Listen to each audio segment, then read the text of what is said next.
आपने अगर बैंक से लोन लिए तो बैंक आपसे 14% इंटरेस्ट लेती है, जबकि लाइफ इंश्योरेंस पॉलिसी सिर्फ 9%। हाँ दोस्तों, आपकी लाइफ इंश्योरेंस पॉलिसी आपको लोन दे सकती है। आज हम जानेंगे कैसे।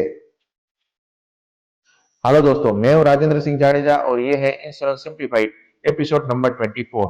दोस्तों, बहुत सारे लोग सरेंडर करके इंश्योरेंस पॉलिसी तोड़ देते हैं, जबकि वही लाइफ इंश्योरेंस पॉलिसी आपको लो इंटरेस्ट पे लोन दे सकती है। तो दोस्तों, आज हम लोन अगेंस्ट इंश्योरेंस पॉलिसी के 6 की पॉइंट्स के बारे में बात करेंगे। इसमें सबसे पहला पॉइंट है एलिजिबिलिटी। दोस्तों, लोन आपको सिर्फ ट्रेडिशनल प्लान यानी कि मनी बैक या फिर एंडोमेंट प्लान पे ही मिल सकता है। आपको यूलिप या फिर टर्म प्लान पे कोई लोन नहीं मिल सकता है। इसका मतलब है कि आपको सेविंग बेस्ड इंश्योरेंस पॉलिसी पे ही लोन मिल सकता है।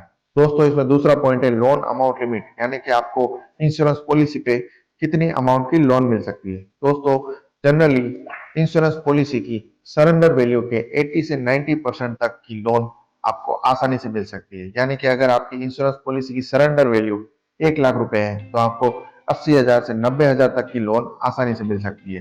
दोस्तों, जरूरत पड़ने पर आप अपने इंश्योरेंस पॉलिसी की इस हिडन कैश पावर को जरूर यूज करें। दोस्तों, इसमें तीसरा पॉइंट है इंटरेस्ट रेट, यानी कि लोन पे आपको कितना इंटरेस्ट लगता है। दोस्तों, लाइफ इंश्योरेंस पॉलिसी की लोन पे आपको 8 से 10% तक का एनुअल इंटरेस्ट रेट लगता है, जो कि पर्सनल लोन से काफी कम है और इसे आप हाफ ईयरली या फिर ईयरली भी भर सकते हैं। दोस्तों, इसका अप्रूवल भी फास्ट है और कॉस्ट भी बहुत कम है। दोस्तों, इसमें चौथा पॉइंट है रीपेमेंट रूल्स, यानी कि लोन को रीपेमेंट करने के क्या नियम है। दोस्तों, आप अपनी सहूलियत के हिसाब से ईएमआई सेट करके लोन को रीपे कर सकते हैं और अगर लोन अनपेड रह गया तो आपकी मैच्योरिटी या फिर सम अश्योर्ड से वो एडजस्ट हो जाएगा। दोस्तों, इसमें पांचवा पॉइंट है इम्पैक्ट ऑन पॉलिसी, यानी कि लोन लेने से आपकी इंश्योरेंस पॉलिसी पे क्या असर पड़ता है। दोस्तों, लोन लेने से आपकी इंश्योरेंस पॉलिसी बंद नहीं होती, यानी कि आपकी पॉलिसी लैप्स नहीं होती। आपका बोनसेस भी ऐड होता रहता है। फर्क सिर्फ इतना पड़ता है कि आपकी आउटस्टैंडिंग लोन और उसका इंटरेस्ट आपकी मैच्योरिटी या फिर सम अश्योर्ड में से माइनस हो जाता है। इसे आसान भाषा में समझे तो लोन लेने से आपकी पॉलिसी बंद नहीं होती है, लेकिन जो आपकी मैच्योरिटी है वो कम हो जाती है। तो दोस्तों, आइए इसे एक एग्जांपल से समझते हैं।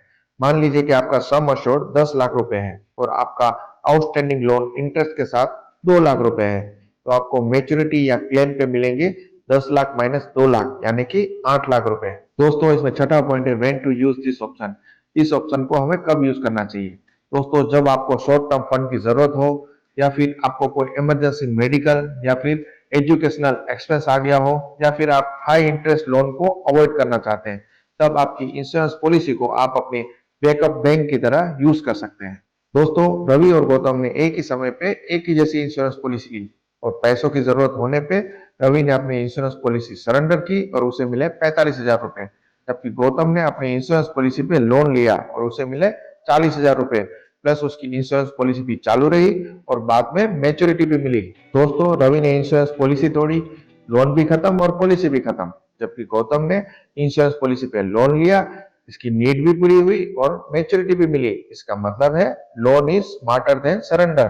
तो दोस्तों, आप भी अपनी ओल्ड पॉलिसी चेक करें और उसमें सरेंडर वैल्यू कितनी है और लोन एलिजिबल है या नहीं ये जरूर देखें और नीचे कमेंट में स्मार्ट लोन 2026 जरूर लिखें अगर आप भी अपनी इंश्योरेंस पॉलिसी को एसेट मानने वाले हैं। और इस वीडियो को ज्यादा से ज्यादा शेयर करें ताकि और लोग भी अपनी इंश्योरेंस की पावर को पहचानें। तो दोस्तों, ये था insurance simplified with Rajendra Singh Jadeja, simple explanation with smart protection.